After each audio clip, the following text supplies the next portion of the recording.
어제나 오늘이나 영원토록 변치 않으시는 하나님의 사랑을 의지하여 이 시간 주 앞에 나아갑니다. 오늘도 우리를 부르시고 또 각 처소에서 예배하며 주님을 바라볼 때에 하나님, 우리의 힘으로 우리의 의지로 예배할 수 없사오니 주의 성령으로 우리를 붙잡아 주옵소서. 그래서 예배드리는 곳이 어디에 있든지 장소에 매이지 않는 그 하나님의 은혜가 이 시간 우리를 가득 채워 주시옵소서. 하나님, 이 시간 주 앞에 감사하여 드린 귀한 예물이 있습니다. 주님, 기쁘게 받아주시고 이 예물을 통하여서 온전히 주님께 영광이 되고 또 주님 나라 위하여 귀하게 쓰임받게 하여 주옵소서. 드리고 싶지만 드리지 못한 지체들에게도 동일한 은혜를 허락해 주옵소서. 성령 하나님, 이 시간 우리를 진리 가운데로 이끌어 주옵소서. 감사드리며 예수님의 이름으로 기도드립니다. 아멘. 네, 우리는 계속해서 구약의 말씀을 통해서 예수님을 함께 살펴보고 있습니다. 오늘은 우리가 너무나도 잘 알고 있는 노아, 여러분 너무나도 잘 알고 있어서 참 어떻게 보면은 우리에게 새롭게 느껴지지 않는 본문이지만 이 노아를 통해 오늘 함께 좀 말씀과 은혜를 나누고자 합니다. 노아는 사실 예수님을 직접적으로 예표하진 않아요. 그런데 간접적으로 예수님, 그리고 예수님을 믿는 자의 삶이 무엇인지를 우리에게 보여주는 본문이 이 노아의 본문입니다. 제 말씀을 준비하다가 한 본문만 해야 되는데 하나하나 다 너무나 귀한 말씀들이 있어서 6장부터 9장까지의 내용을 조금씩 압축해서 함께 좀 나누도록 하겠습니다. 예수 그리스도 안에서 살아가는 삶이 무엇인지 함께 나누겠습니다. 그 전에 우리 지난주 말씀을 함께 복습해 볼게요. 잘 기억나는지 한번 점검해 보세요. 첫 번째 복음에 대해서 함께 들었습니다. 근데 그 안에 후손에 대한 이야기가 있었습니다. 두 후손이 있었죠. 첫 번째 후손은 누구죠? 뱀의 후손, 그리고 여자의 후손. 네, 다 지금 대답하고 계시는 줄 알고 있습니다. 네, 뱀과 여자의 후손이 있죠. 뱀은 사탄을 가리키고 또 뱀은 사탄의 지배를 받는 자들이라고 말씀을 나눠주셨죠. 또 여자의 후손은 누구를 가리키죠? 예수 그리스도, 그리고 그 예수님을 믿는 자들을 총칭하는 그 의미라고 또 나눠주셨습니다. 그 타락 이후에 이렇게 양분된 자손이 이렇게 뻗어나가게 되는 것이죠. 그래서 이제 우리에게 질문하는 것이죠. 우린 누구의 자손인가를 계속해서 질문하게 된다라고 나눠주셨었죠. 창세기 우리 4장 말씀은 잠깐 볼까요?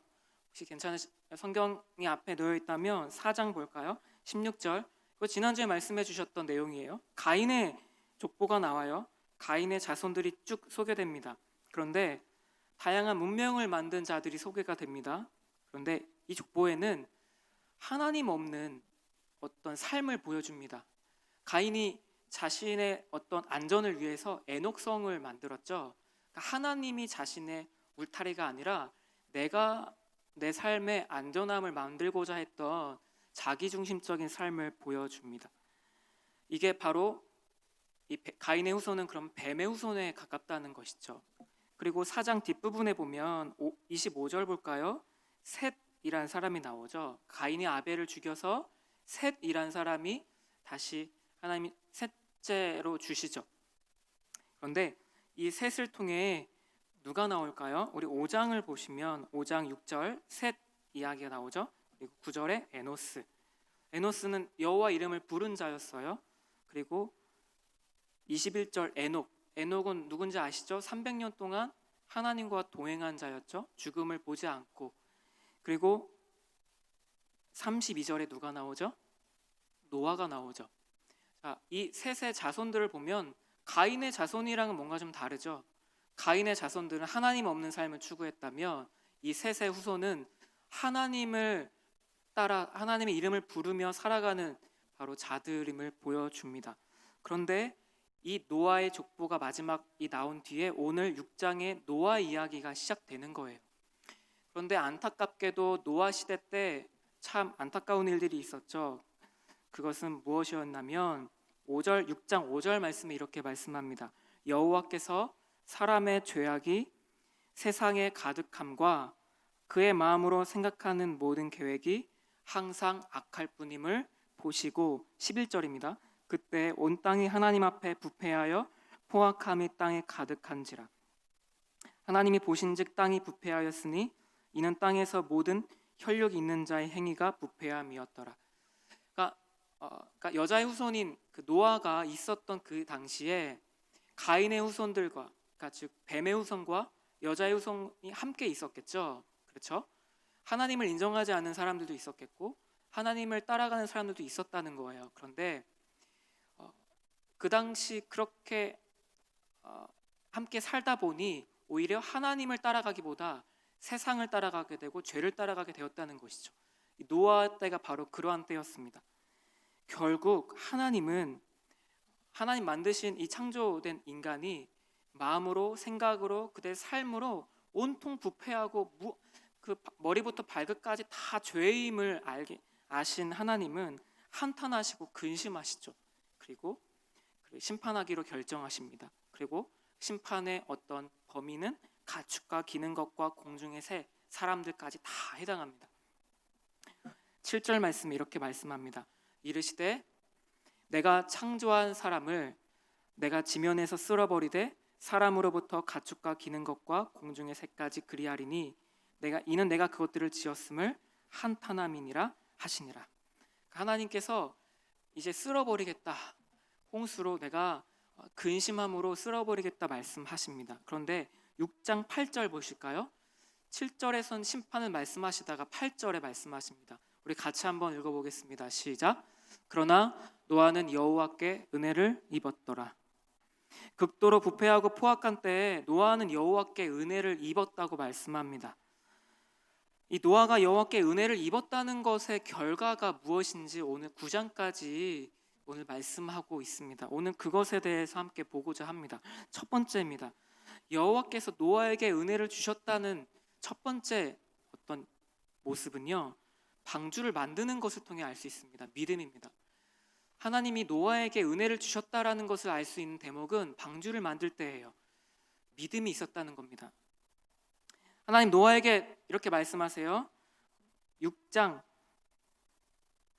17절, 18절, 19절 말씀 이렇게 말씀합니다. 내가 홍수를 땅에 일으켜 무릇 생명의 기운이 있는 모든 육체를 천하에서 멸절하리니 땅에 있는 것들이 다 죽으리라. 그러나 너와는 내가 내 언약을 세우리니 너는 내 아들들과 내 아내와 내 며느리들과 함께 그 방주로 들어가고 혈육 있는 모든 생물을 너는 각기 암수 한 쌍씩 방주로 이끌어들여 너와 함께 생명을 보존하게 하되. 하나님은 노아를 언약하셔서 노아를 통해 노아의 아들들, 아내들, 며느리들을 함께 방주에서 구원하시겠다 하시죠. 그리고 또 혈육 있는 생물들을 한 쌍씩 그리고 다 방주 안으로 들려보내서 생명을 보존하게 하겠다 말씀하십니다. 노아는 그 말씀대로 순종합니다. 그리고 일러주신 대로 방주를 만듭니다. 성경은 방주의 정확한 모양에 대해서는 말씀하고 있지 않아요. 그 막 인터넷 찾아보면 정말 다양한 그림들이 있거든요. 그런데 성경은 정확하게 어떤 모습인지 말하지 않지만 크기는 어느 정도 파악할 수 있어요. 가로가 약 150m, 그리고 세로가 75m, 높이가 25m. 축구장의 1.5배만한 크기입니다. 크죠? 그렇죠? 150m면 꽤 큰 크기예요. 그리고 문을 옆으로 내고 창을 위로 내라고 하십니다. 선박 전문가들에 의하면 이 비율은 대형 선박이 커다란 파도를 견딜 수 있게 할 만큼 과학적이고 안정적인 비율이라고 말해요. 하나님은 굉장히 안정적인 비율을 노아에게 말씀하신 것이죠. 그리고 노아는 일러주신 설교에 따라 이제 방주를 만듭니다. 성경에 몇 년 동안 만들었다고 말씀하고 있지 않습니다. 최소 수십 년 이상은 걸렸을 겁니다. 그런데 한번 생각해 보세요. 노아가 수십 년 동안 노아를 만들었다는 것을 한번 우리가 상상해 볼까요? 우리는 6개월, 1년 알바하는 것도 쉽지가 않아요. 어느 한 군데 알바를 시작해서 거기서 1년을 우리가 버티는 것이 쉽지가 않습니다. 요즘에는 일하고 싶어도 일을 하지 말라고 하니까 더 어렵지만 수십 년 동안 그렇게 방주를 만들려면 얼마나 흔들리지 않는 마음의 동기가 있었어야 할까요? 햇볕은 쨍쨍인데 언제 올지 모르는 홍수에 대비해서 계속해서 방주를 만들어야 했던 노아를 한번 생각해 보세요. 막대한 양의 나무들을 이렇게 베어야 했을 거고요. 그 나무들을 옮겨야 했겠죠. 그리고 끼워 맞춰야 했겠죠. 그리고 나무뿐만 아니라 역청을 거기다 발라야 했어요. 물이 새지 않도록. 얼마나 오랜 시간 동안 그 힘든 노동의 시간을 보냈을까요? 믿음 아니면 불가능했어요. 어떤 믿음이 필요했을까요? 홍수가 정말 일어난다는 믿음. 홍수가 정말 일어날 거야 라는 믿음이 노아에겐 필요했어요. 그 믿음이 아니었으면 노아는 홍수를 만들기가 어려웠겠죠. 또 하나 믿음이 필요했어요. 홍수가 일어났을 때 내가 이 방주에 타고 있으면 난 살 수 있다는 그 믿음. 난 이 방주를 만들어서 내가 이 배를 타면 우리 가족들을 살 수 있어라는 이 믿음이 노아에게 필요했던 겁니다. 노아가 방주를 만들면서 방주만 만들었을까요? 앞으로 홍수가 있다는 걸 믿는다면 누가 마음에 걸렸을까요? 자신과 함께하고 있는 사람들의 마음에 걸렸겠죠. 이웃들이 마음에 걸렸겠죠. 베드로후서 2장 55절 이렇게 말합니다. 옛 세상을 용서하지 아니하시고 오직 의를 전파하는 노아와 그 7 식구를 보존하시고 경건하지 아니한 자들의 세상에 홍수를 내리셨으며, 여기 말씀해 보시면 오직 의를 전파하는 노아와, 그러니까 노아가 방주를 만드는 동안 심판의 소식을 계속 전했다는 겁니다. 이제 곧 심판이 다가옵니다. 홍수 심판이 있습니다 라고 전했다는 겁니다. 그런데 그들은 모른 척하고 거절합니다. 오랜 시간 방주를 만드는 몇십 년 동안 그 이야기를 전했을 텐데도 노아를 외면하고 오히려 조롱합니다. 베드로전서 3장 20절입니다. 그들은 전에 노아의 날 방주를 준비할 동안 하나님이 오래 참고 기다리실 때에 복종하지 아니하던 자들이라. 방주에서 물로 말미암아 구원을 얻은 자가 몇 명뿐이니 겨우 8명이라. 자, 여기 말씀해 보시면 노아가 방주를 만들 동안은 하나님 편에서 무슨 기간이었다는 거죠? 참고 기다리신 거예요. 방주를 만들 동안 노아를 통해서 그들도 함께 돌아오도록 참고 기다리시죠. 그들이 죄악을 떠나 그분께 돌아오도록 기다리십니다. 그런데 그들은 돌아오지 않습니다. 구원을 얻은 자가 8명뿐이라 라고 말씀하시죠. 노아가 홍수 심판을 기다리며 방주를 만들었다는 것은 노아 마음 안에 믿음이 있었다는 거예요. 홍수가 진짜 찾아올 거란 믿음, 홍수 중에 나는, 우리 가족은 또 하나님이 나를 살려주실 거란 믿음. 여러분, 근데 오늘 우리도 믿음이 필요합니다. 어떤 믿음이 필요할까요? 예수님이 반드시 이 땅에 오신다는 믿음입니다. 홍수 심판으로 이 땅을 심판하셨던 것처럼 예수님은 이 땅의 심판주로 반드시 오십니다. 우리에겐 이 믿음이 필요합니다. 그리고 그 예수님이 오시는 그날 나는 예수님과 함께, 그분과 함께 새하늘과 새 땅에서 함께 할 것임을, 영생을 누릴 것임을 믿는 믿음, 이 믿음이 우리에게 필요합니다. 이 믿음이 나에게 있다면 우리를 은혜를 입은 자입니다. 자, 오늘 마가복음 24장 이렇게 말씀합니다. 37절에서 39절 우리 같이 한번 읽어보도록 하겠습니다. 앞에 스크린에 띄워주시면 함께 읽도록 하겠습니다. 네, 노아의 때와 같이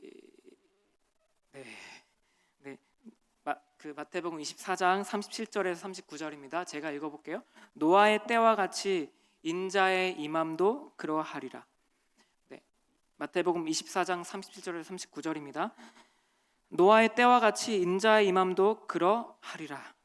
홍수 전에 노아가 방주에 들어가던 날까지 사람들이 먹고 마시고 장가들고 시집가고 있으면서 홍수가 나서 그들을 다 멸하기까지 깨닫지 못하였으니 인자의 임함도 이와 같으니라.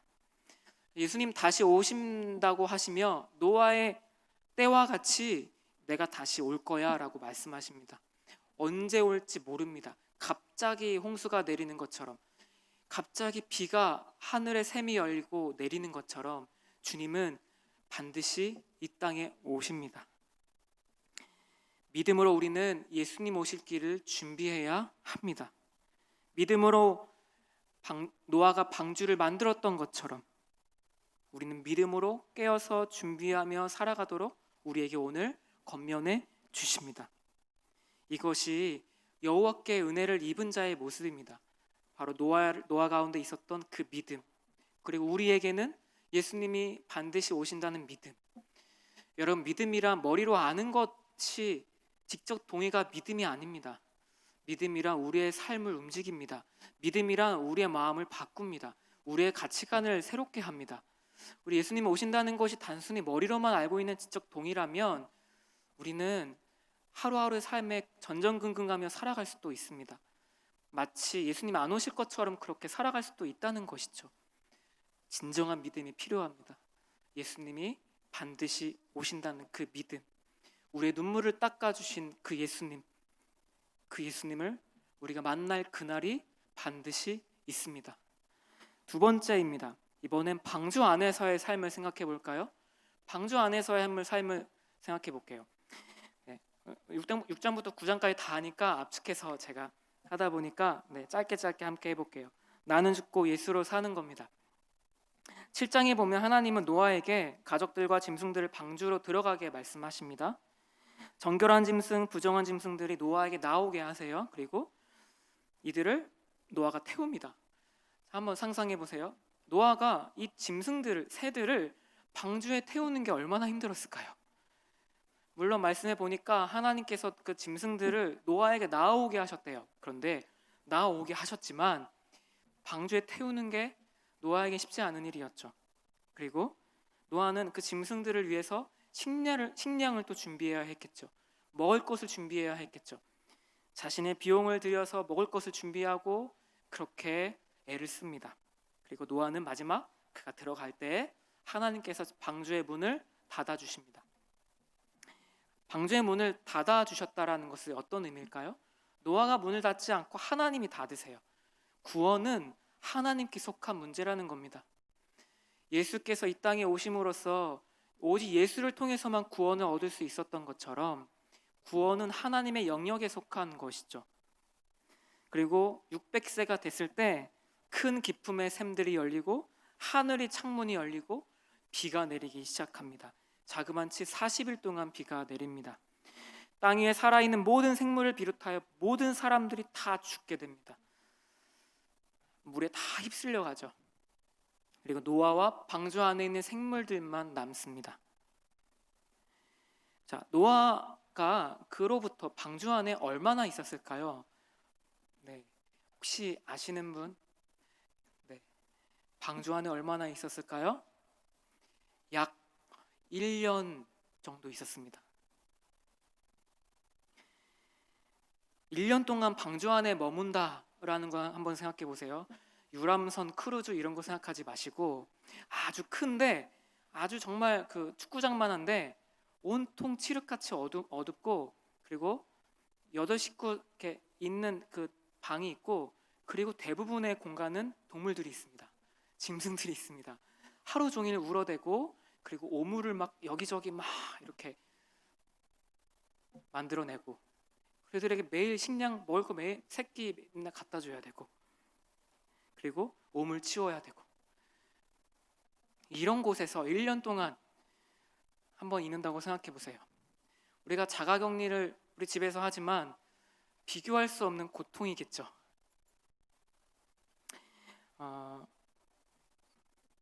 칼빈이 이렇게 말했다고 해요. 이 부분을 말하면서 방주 안으로 들어가는 하나님의 명령은 마치 무덤으로 들어가라는 명령과 같다라고 이렇게 해석을 하셨다고 합니다.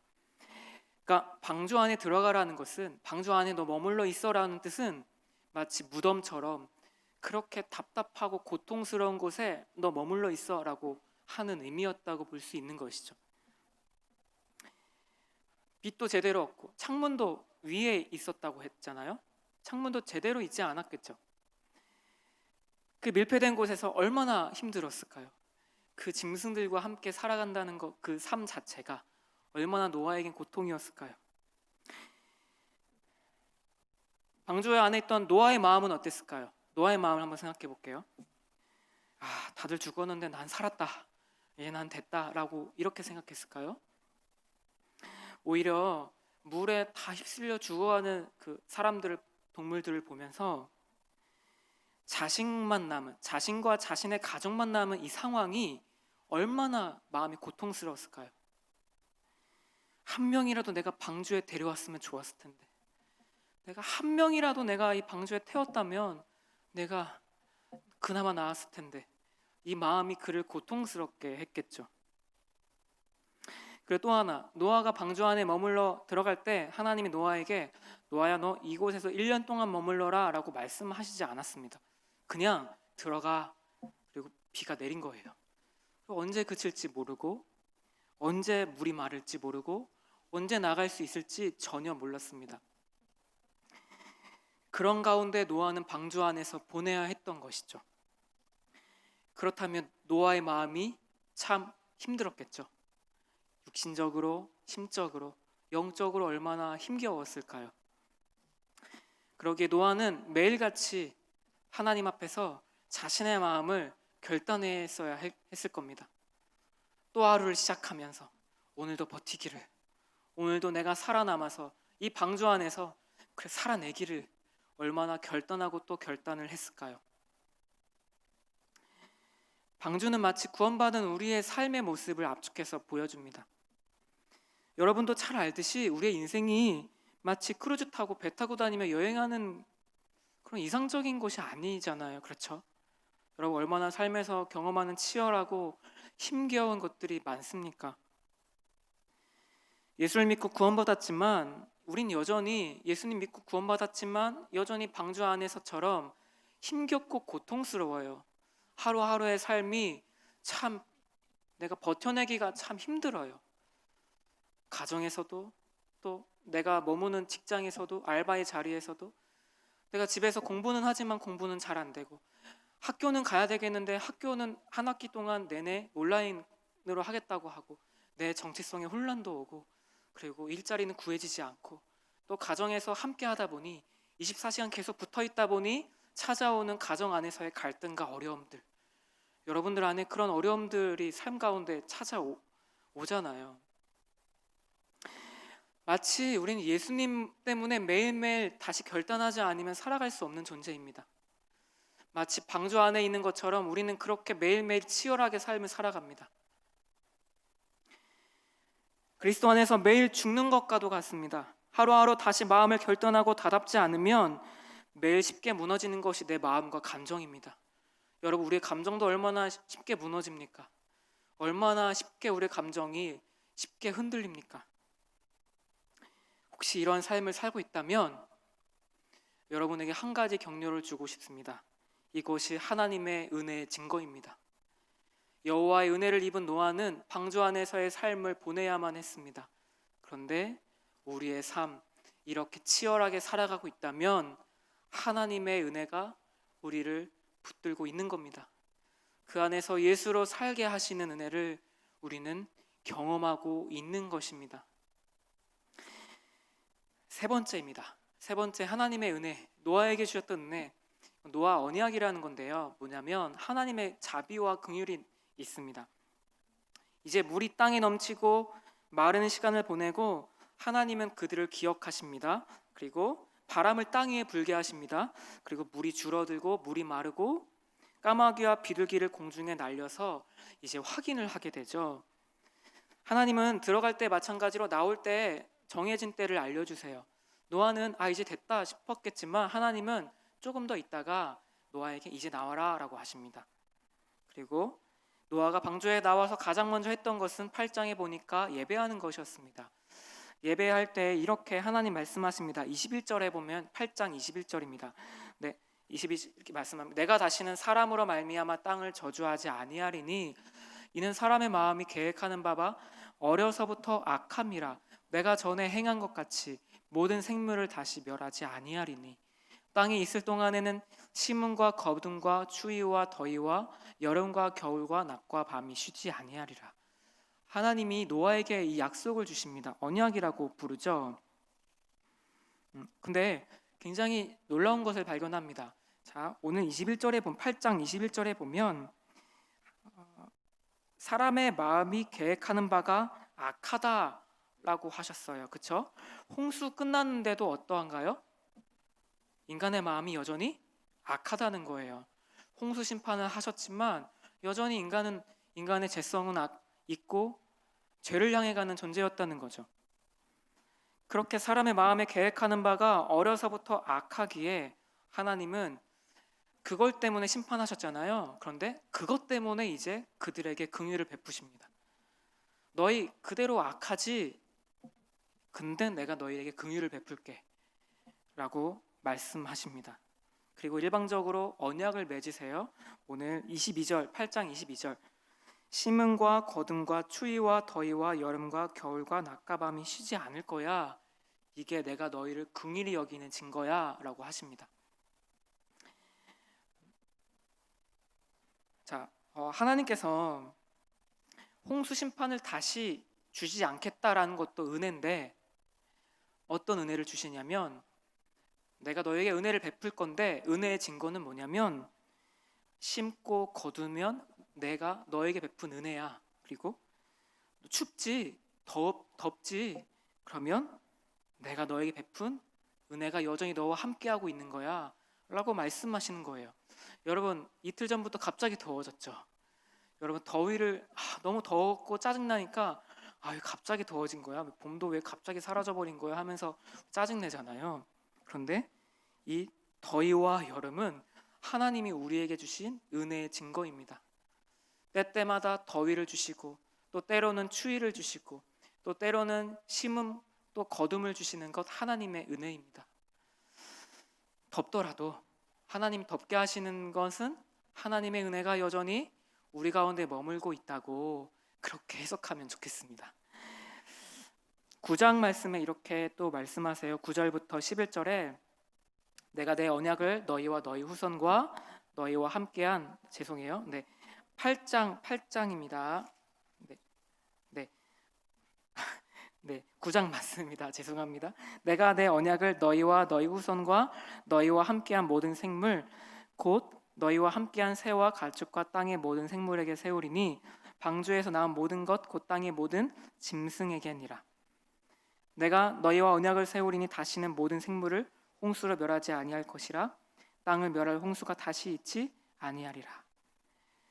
하나님이 이렇게 언약을 노아와 맺으세요. 약속하시는 거죠. 근데 일방적이에요.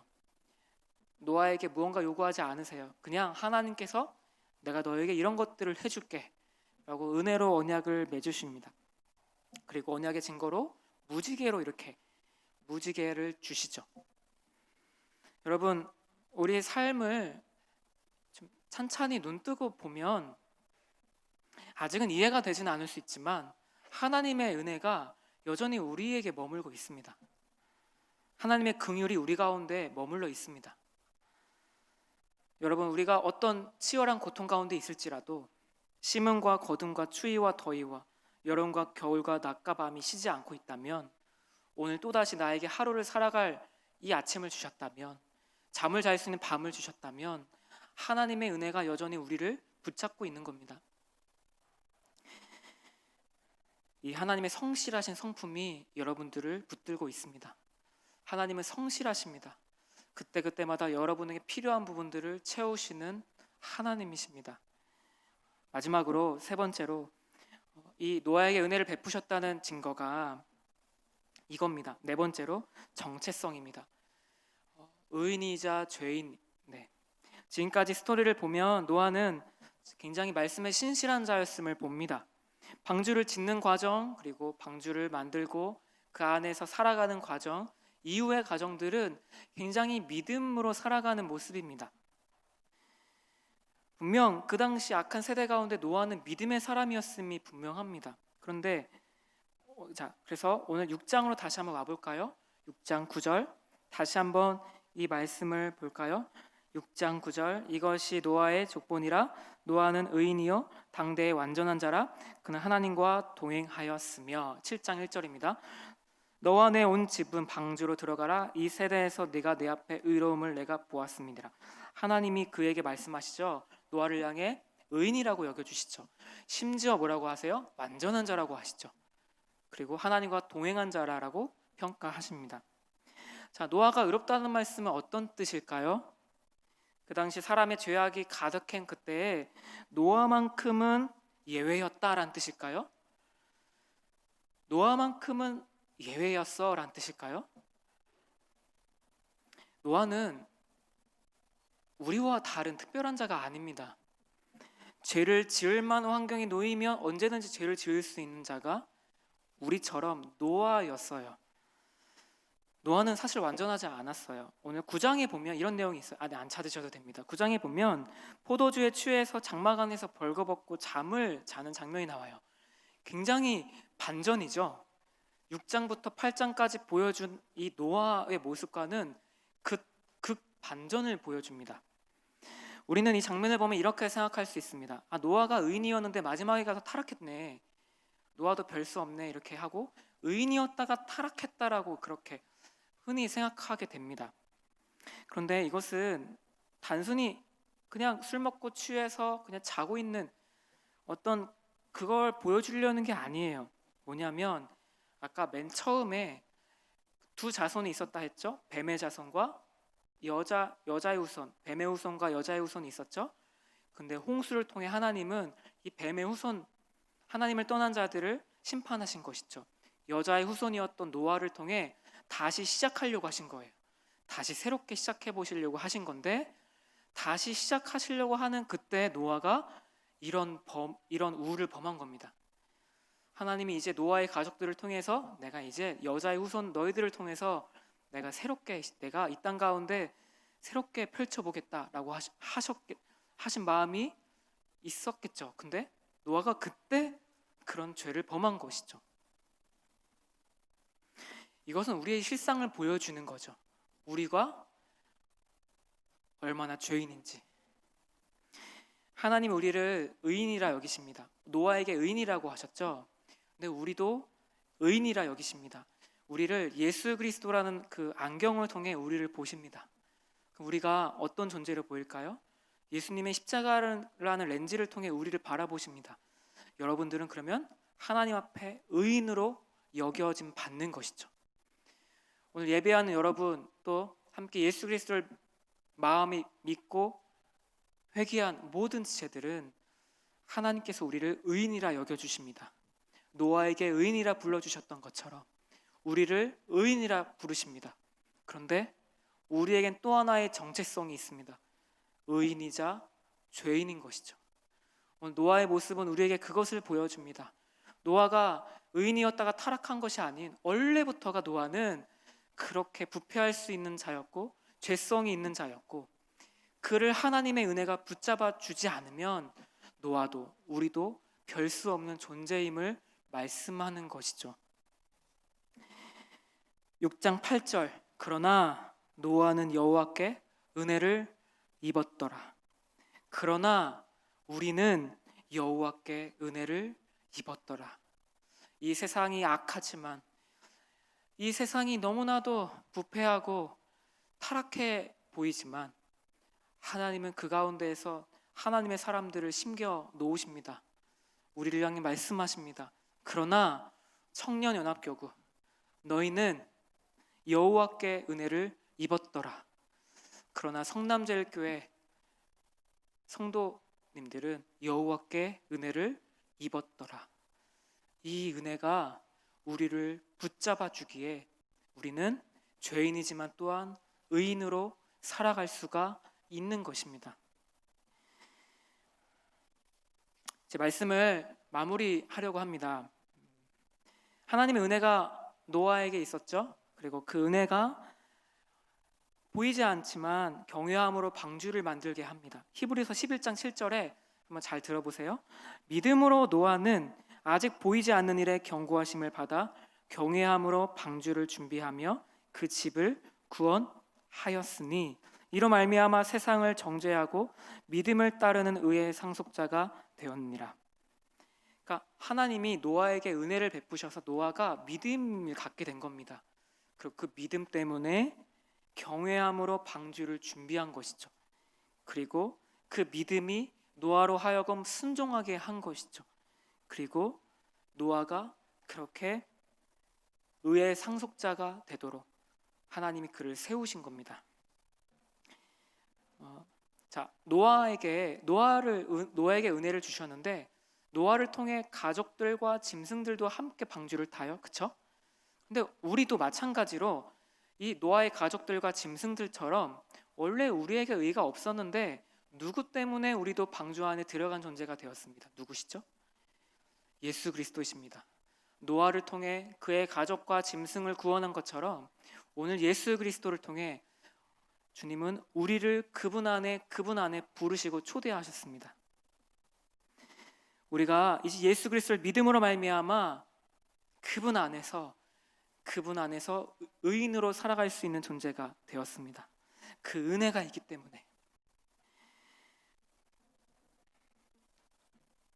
오늘 이 시간 여러분에게 이 은혜가 머물고 있습니다.